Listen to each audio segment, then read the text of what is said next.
Mi nombre es Mariana y quiero venirles a contarles una historia muy interesante que sé que les va a llamar mucho la atención, que es la educación preescolar en Costa Rica y su historia. El primer periodo fue de 1860 a 1948, el cual se puede titular las primeros ensayos de la educación preescolar. Todo empieza, que no lo crean, en 1835, que en Costa Rica había solamente 41 escuelas de educación primaria.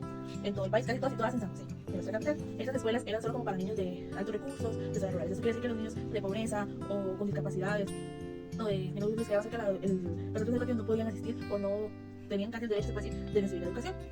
Es por eso que esto se empieza a implementar la idea de las escuelas para párvulos. Usted diga, ¿qué son párvulos? Son escuelas para niños de corta edad. Se habla de niños como de 4 a 6 años, 5, como que hoy se puede decir que eso es para transición, guardería. Es por eso que la directora de la escuela de señoritas, Mariana Capellán, se plantea que aquí en Costa Rica debe haber algún kindergarten para que los niños puedan asistir a estudiar. ¿De dónde surge esta idea? De Europa y Estados Unidos, que ellos implementaban llevar a sus niños así. Es por eso que ella emite ese comunicado y en 1913 se crea el kindergarten anexo al colegio de señoritas, el cual es dirigido por ella misma y como docente del grupo sería la señorita Laura Orozco. Un dato muy interesante en este periodo es que se menciona que en el colegio de señoritas tenía como finalidad de que los estudiantes tuvieran la formación de futuros docentes. De hecho, se habla que la idea de que ellas tuvieran la práctica con los grupos de ese kindergarten anexo para hacer su vocación más adelante. Entre muchos de los se pueden ver más comunicados donde ellos hablan que cómo ha avanzado la educación, cómo se ve el aprendizaje de los niños, cuántos niños se matricularon en esos años, y es por eso que dicen, mira, esto está funcionando, los niños deben aprender de temprana edad, aprovechar que son más activos, que su cerebro está en pleno desarrollo, y es seguido esto que en 1924 se crea el primer preescolar independiente y público de Costa Rica, el cual llama Escuela Maternal de Montessori, ubicada en San José, fundada por Carmen Lira y dirigida por ella. Además, se empieza a dar beneficios de la alimentación en la escuela. Además, Carmen Lira crea dos kinder más, como llamados Arturo Oven en 1929 y el de Institución y Omar Tengo en 1963. Ustedes se podrán a pensar, ya existía la educación obligatoria de preescolar en Costa Rica como es hoy en día, que sabemos que los niños tienen el derecho de al estudiar y que si no se cumplen las instituciones a cargo de la violación del cuidado de los niños como el PANI andan detrás de los padres para ver por qué no van, pues no, todavía en 1949 la educación preescolar no era de carácter obligatorio. Pero, ¿por qué pasaba esto? Porque la educación no venía de una forma estructurada, sino de agregados.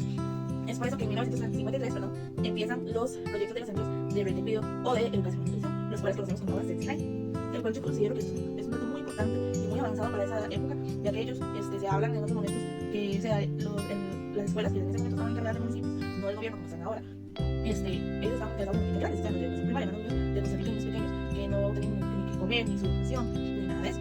De hecho, ya más adelante ya se nota, se ve y se comunica que ya hay 84 kindergarten en todo el país, y es por eso que en 1965 se crea la guía para el maestro, llamada la enseñanza del kindergarten y para maestro. Esto quiere decir que ellos le decían a los profesores cómo tal vez lidiar con niños, situaciones o actividades que pueden realizar como para aprender más fácilmente, como hoy conocemos lo que son materiales didácticos, teoría de juego, canto, baile, para que los niños tengan más atención con cierta materia de las lecciones. Ya como en los últimos periodos, como desde 1970 a 1989, ya se empieza a dar la estructuración en la educación de los hijos. Esto se propone en abrir nuevos centros educativos ya para tomar en cuenta a los niños que ya vamos hablando de escasos recursos y de discapacidad y de zonas urbanas. Es aquí, por estas ideas, y esto estamos en cuenta, que en 1976 se crea el primer servicio de terapia en lenguaje para niños con dificultades de lenguaje.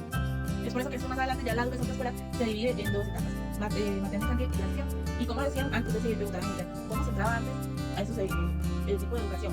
Ahora ustedes saben que hay una edad establecida que pueden entrar los niños, pero antes los niños se sometían a un test, a una prueba para ver si eran aptos para entrar, que si tenían la edad suficiente o su cerebro estaba tan bien desarrollado para entrar a una escuela para aprender. Es aquí donde se declara que pueden entrar niños de 5 años y medio o como posibilidad niños de 5 años y 3 meses al escenario infantil interactivo. Ya en el último periodo, que es desde 1990 a 1998, se declara la obligatoria de la educación preescolar en Costa Rica. Es por eso que se elimina la prueba de madurez y para ver si pueden existir, y ya se empiezan a crear más centros de hogares de cuidado comunitarios en 1991, el cual consiste en darles posibilidad de trabajo y red de cuidado a los padres para que ellos tengan libertad, como se mencionan en la lectura, para tener más oportunidad laboral, para que los niños aprendan y sean cuidados en una casa de manera gratuita. Ya los últimos años de la historia de la educación de preescolar en Costa Rica, ya en ese tiempo se estaba como la conocemos hoy en día, es en 1999 a 2015. En 1999 se inician los planes de enseñanza en los centros educativos de preescolar del inglés y francés en los niños. Por eso que en 2000 se aprueba el primer programa de ciclo maternal infantil y se empieza a ingresar a niños con diferentes discapacidades sensibles. Es por eso que hoy en día vemos a escuelas privadas que ya son bilingües o escuelas públicas que ya hay niños que empiezan a recibir eso. Ya como últimos datos, es que para mí la historia de la educación de preescolar ha marcado de manera muy positiva hoy en día en Costa Rica. ¿Por qué? Porque hoy en día los niños de bajos recursos o de diferentes discapacidades pueden recibir educación y diversión en los centros educativos como cualquier niño. Al igual que los niños con alguna discapacidad ya no son excluidos, ya pueden estudiar en los centros educativos que todos. Y además, los padres tienen más derecho a libertad de ir a trabajar, porque ahora existen como caso, escuelas o redes de cuidados para ayudar a los padres en este caso a trabajar o a seguir estudiando. Sabemos que en estos momentos de Costa Rica se ha dado mucho más de jóvenes como de jóvenes. Incluso desde que ustedes se ponen a pensar con las guías que se elaboraron antes, ahora los docentes tienen ideas de cómo pueden planear diferentes lecciones para que los niños aprendan de diferentes maneras.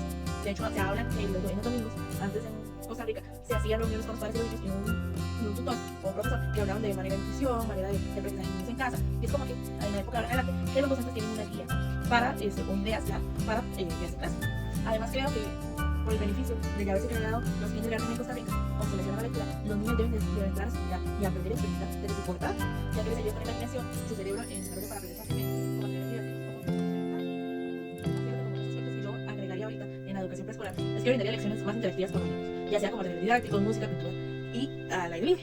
Que hagamos ejercicio, vamos a cantar, vamos a cuidar a los animales, las plantas, el medio ambiente. Sé que hoy se imparten, pero a mí como futura docente me gustaría darle más atención, porque tal vez hay docentes que dicen, mira, eso lo irán a ver más adelante, pero tal vez si les ponemos esa semillita desde ya, los niños van a tomar más atenciones. Como segundo aspecto, es que implementaría más clases de profesiones y maestría y oficios, para que los niños conozcan un poco más de esto y vayan fomentando y pensando que quisieran ser de grandes. ¿Qué quiero decir con esto? Que ellos digan, mira, yo no tuve la posibilidad tal vez de sacar una carrera, puedo sacar un oficio y ser tan importante tal vez como es un abogado, que en este mundo todos somos iguales, no somos discriminados por nuestros logros o carreras, que todos debemos celebrar por los logros de los demás y de darles el apoyo a todos.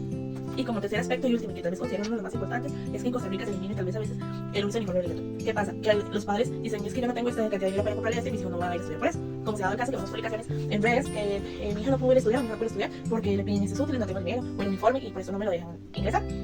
Por eso considero que se debería eliminar esa idea, ya que un uniforme no intuye nada o un material. Hoy en día los vemos en casos de niños que por simple cuaderno no nos dejan entrar, pero eso sería lo que yo eliminaría para que todo niño que de bajo recurso